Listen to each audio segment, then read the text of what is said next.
RJ, I know we talked after the game today about your father. I can imagine what he said to you after the last second shot against Georgia Tech.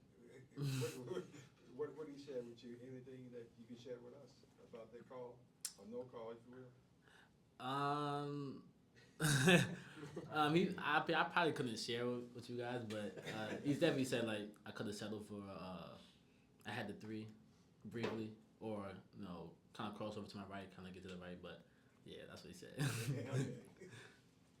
Otherwise, that play kind of worked exactly the way it was designed. Yeah, it definitely did. I mean, Coach Fred and the rest of the coach staff did a good job, and that's something that we practiced multiple times, and definitely worked out in our favor. Armando told us that you guys met in the locker room when you got back. The night you said you left around 1:45 in the morning. What was all that about in the locker room? How'd that go? Just conversations just about like the whole game, and it's obviously a game that you didn't want to lose, but at the same time, just to not overreact and stay composed and keep our composure leading up into this game, and because at the same time, it's a lot of our teammates' first time playing in this UNC Duke rivalry game, so it'll be really brand new. Just the overall energy, the environment that's leading up into this game, but at the same time, just kind of just treat it like it's the next game because it's the next game on the schedule, and not get too caught up into social media and people DMing you saying that you have to win this game. Just kind of just ignore all of that and just focus on the next game and leading up our preparation. So to follow up on that, it's been a while since you guys lost, but that's not typical that you guys would do that. A lot of this was because yesterday was an off day, and just to kind of get everyone on the same page going into this game. Yeah, 100%. I mean, also because it was a tough loss and on the road. I mean, they're not easy games to win, and we just got back, kind of just sat with our thoughts and just talked about the whole game really, just to see what worked and how can we improve leading up into Duke Saturday. Who was doing most of the talking? It was all of us. There wasn't like just one person talking and rambling. Everyone had shared their thoughts. Was it organic, or did someone say we're going to sit here and talk for a while? Nah, it was just naturally, just like naturally, like conversation just happened and we were just talking. RJ, speaking on like having a bunch of new guys who have not experienced this, what have you tried to share with Elliot, especially in his role as point guard, freshman, what to expect and all that? I'll probably have a talk with him today just to just go out there and just be Elliot. He's a supreme talent. He's been playing really well for us this year. So just go out there and just play your game. Don't get too caught up in the rivalry game. Just go out and be Elliot because that's what we need from him, and I think he'll play really well for us. And the way he's been playing, his aggressiveness, his playmaking, even his defense has been working for us. So. Do you remember what it was like for you, like your first game, and maybe the nerves? Yeah, I definitely had a lot of nerves. I mean, mine was kind of different because it was COVID, so like nobody was in the stands, but it's still on national TV, and it's UNC versus Duke, so just a little nerves, but that's what I remember for it. RJ, as one of the older guys, what's some of your favorite moments from your time playing here against Duke? Definitely the one that Coach K's last game in the Final Four. Those are the ones I can, I obviously cherish and remember for forever, just because of, leading up into the game and people doubting us and whatnot. And it was just super fun, just the overall environment, the energy.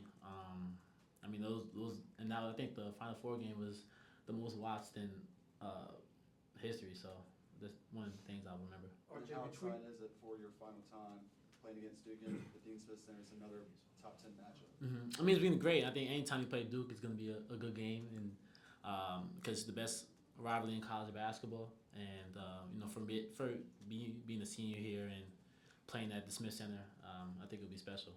Between the COVID, the Coach K circus, the Final Four, now it's both in the top 10. Have you given any thought at all to your place in this rivalry? Because you've seen an awful lot, more than a lot of players have in this rivalry. Yeah, I mean, I haven't really thought about my place and my experience.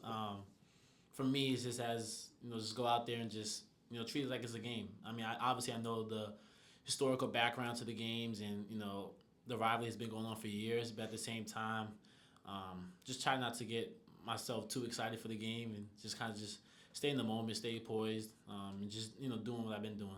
RJ, defensively, you guys rank among the national leaders in defensive efficiency with Kempom, higher than the program has ranked in many years. I'm curious, how much do you think is it, the roster is different, so you have some different personnel like with Cormac and Harrison coming in.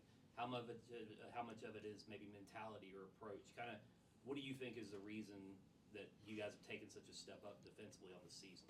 I mean, I think we took ownership in it. And Coach Davis always said that we'll be more than fine on the offense, but it's our defense that's going to set us apart. And I think we really took ownership in that. These past couple of games in our winning streak, we was really doing a good job of containing the ball, being the help side, turning teams over. So little stuff like that, I think that's what's going to help us win. And sometimes when your offense doesn't work, you can also rely on your defense. And we've been doing a great job of just also trusting each other. I think early in the season we weren't really worried about. We were worried more about our man rather than being on the help side, and we're doing a better job of doing that, communicating, talking. So I think that just comes with experience and maturity. RJ, in all of the UNC Duke games that you played in, you played with Armando Bacot, and then obviously he played in a couple before you got here. Yeah. What do you kind of observe from him, in those games and when it is that UNC Duke? Like, what kind of, is there anything kind of that's different, when he approaches that game and plays in that game? I mean, I think every time we play him, it's always like around his birthday, so he's always hyped for that. But he's been doing a good job of just anytime I see him playing against Duke, his leadership really stands out. He's vocal, leads by example, and he does a good job of just being aggressive and making his presence felt in the paint. And I'm looking forward to him doing that on Saturday. And then, I guess, what do you remember? I know it was probably obviously it was a couple years ago at this point, but what do you remember about when you guys played in Cameron? He had that dunk at the end that kind of sealed it. You guys went up 10. What do you remember about that sequence in that play? Yeah, I mean, I was super hyped for him, just for him to end the game like that. And then I think that picture also went viral too. So that was a great way to end the game. So. RJ, this is going to be his last time playing here. Have you thought at all about what it would mean? Obviously, I know you have the COVID year if you want it. Have you thought at all about this being your last time against them in the Smith Center? I haven't. And actually, it hasn't even hit me yet. I think I've just been doing a good job of just staying in the moment and worrying about this year rather than what the future may look like. So that really haven't hit me yet. So I'm just gonna enjoy my senior year, and just come out with this win. A couple of non-stat things about Armando that Coach talked about, Harrison brought it up a little bit earlier, is he's so much better at setting screens now, and you guys are able to get more off those screens. I know you have that screen assist stat. And also, he's kind of dragging bigs out of lanes, so they're more driving lanes. Can you kind of elaborate on how much better he is at those two things now, and how you're able to play off that better than maybe before? Yeah, I think Coach May has been doing a good job of just watching film with Mondo and working with him to how to angle his screens a little bit better. And he's been doing a great job for me and Elliot to get downhill on the baskets or be able to settle for an open jump shot. And credit to him because most of our baskets come from his screens. So. But just his impact, not just from his screening, but his also defense. I think that's not getting talked about a lot. His defense has been phenomenal this year. Especially when we switch, because we switch a lot. When he's able to guard our smaller guards and get stops, blocks, he's been doing a great job of doing all the little things for us, and he's the reason why we've been winning. RJ, Hubert has said a lot this year how he's showed you guys the clip of Kevin Garnett talking about defense news with the Celtics. Has he ever showed you guys old UNC Duke clips from when he was playing or even before that, just to give you guys the scope of the rivalry at all? Nah. I think we all just know. We've seen a lot of clips, from previous years. Pretty sure everyone watched us in the Final Four, so and it's not too much to get Coach Davis fired up for this game. So. RJ, coming out of Georgia Tech, what bothered you the most, or what were some of the things that you didn't like that happened to you guys or that you guys did?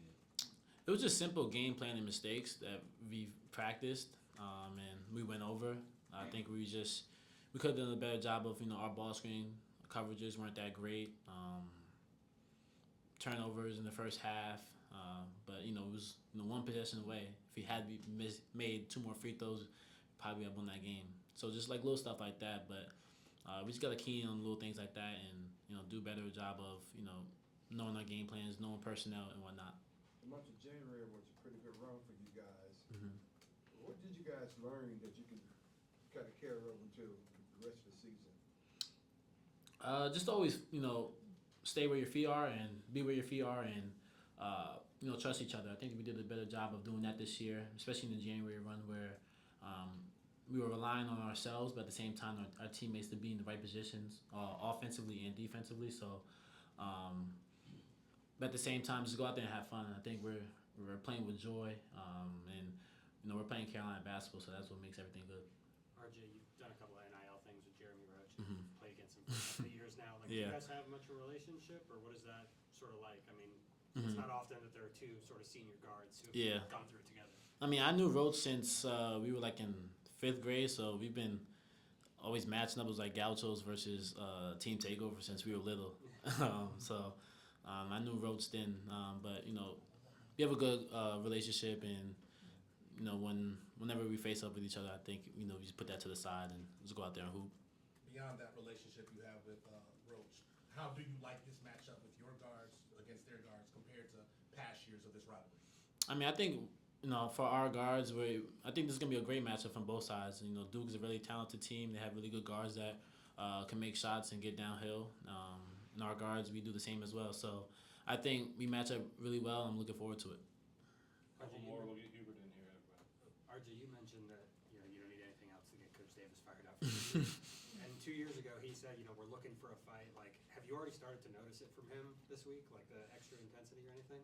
I haven't yet because we just played Georgia Tech, and then Coach Davis is always about one game at a time. So I'll probably see it today in practice. And I'll let you guys know how that went. Along those lines, does anyone get more fired up than Hoots just for this type of thing? Like Harrison was talking about him, Yeah. like running kind of hot. What is there anyone else? No, Hoots gets like everyone fired up. Like he came into the locker room this morning when we lifted. Just fired up, just yelling, just coming in the locker room, just yelling, like, y'all ready? And that's Hoots for you. So I'm always gonna rely on him for the energy. With Kyle Filipowski, obviously it's not someone you're gonna be matched up against, but he's doing a lot of what he was doing last season. Just kind of what kind of added dynamic does he kind of give that team on both ends of the floor? Yeah, I mean he's really strong in the post, and he does a good job of just using his pivots and being able to score over guys, and he can stretch the floor. So. He's a really talented player, and it'll be a good matchup for us and see where we're at defensively. Do y'all have any responsibilities for like game day when they come here and broadcast? Will you guys be like, I don't know, on the show, doing anything fun or silly? That I don't know yet. Okay. Just But curious. I'm assuming that might be up there. So.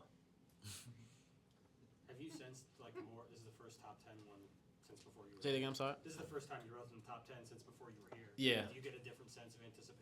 No, I think the energy will remain the same. Despite if we're a top 10 or both teams are unranked, I think that game will always be the same. Thanks, RJ. Yeah. Thanks, RJ. Appreciate you. Appreciate you guys.